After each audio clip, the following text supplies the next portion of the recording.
Welcome to October at Ozarks Technical Community College. Once school starts, you blink and suddenly it's October. Last year, the college started offering live virtual learning courses at the college's regional education centers, and they've been a huge hit. We were struggling to get enough students for some courses to make, but we began offering classes in person at one of the education centers and then Zooming that lecture to the other locations. By aggregating that enrollment, we were able to increase class sizes and decrease class cancellations to almost zero. Plus, students still have the flexibility to attend from home, but they have to tune into the class at a specific time. I'm a huge procrastinator, so if I didn't have a commitment where I needed to be someplace or I needed to be in a Zoom meeting, I probably wouldn't get schoolwork done, if I'm being honest. So it makes me hold myself accountable for my schoolwork. I've had normal classes get canceled before for lack of students. We haven't had that issue once we started doing the virtual ones. How we offer classes is just part of the process. We also have to help them decide what classes to take. To help students figure out what they want to do with their lives, back in September, the Springfield campus hosted a programs fair.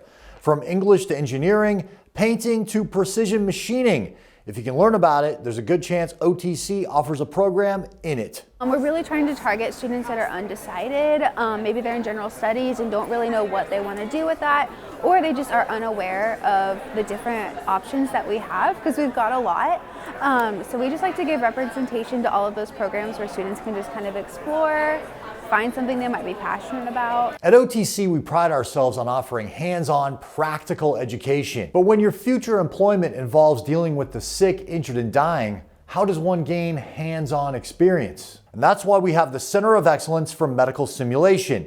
The SIMS Center and our paramedicine students joined the Springfield Fire Department and Cox Health for a series of accident simulations in Springfield. We're helping the pros stay sharp while our students benefit from a real-world experience. I think the biggest reason it's valuable is obviously what you can see. It's a lot more realistic than what we could do in a classroom. It's a lot more realistic than just telling them about it.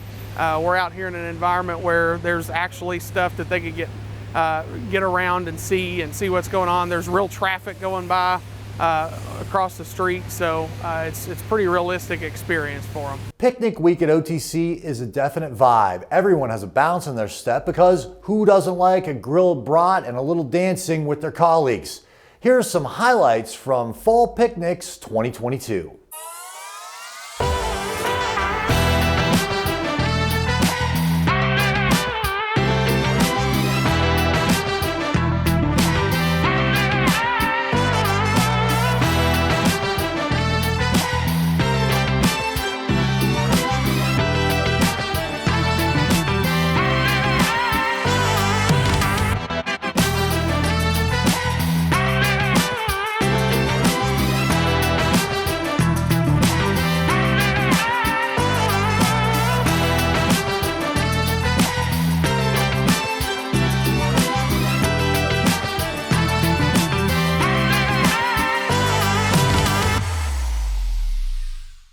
Warm temperatures greeted the 31 teams for the annual OTC Foundation Golf Tournament. Despite the heat, 124 golfers hit the links at Hickory Hills to raise more than $40,000, all of which will go towards student scholarships. The OTC eSports team played its first ever match on September 6th against the Mountaineers of West Virginia. They lost that Rocket League battle, but file this tidbit away for future trivia. The first ever victory for OTC Esports was against St. Ambrose University. Extra credit if you know where St. Ambrose is located. And if you said Davenport, Iowa, you're correct. Last spring, many of our students who had missed their senior proms due to COVID decided to hold a spring fling, and it was a huge hit. So this semester, those same students said, hey, let's run it back. So spring fling meet the fall ball. I'm going to leave you with a look at the highlights from the fall ball, and until next time, I'll see you around the college.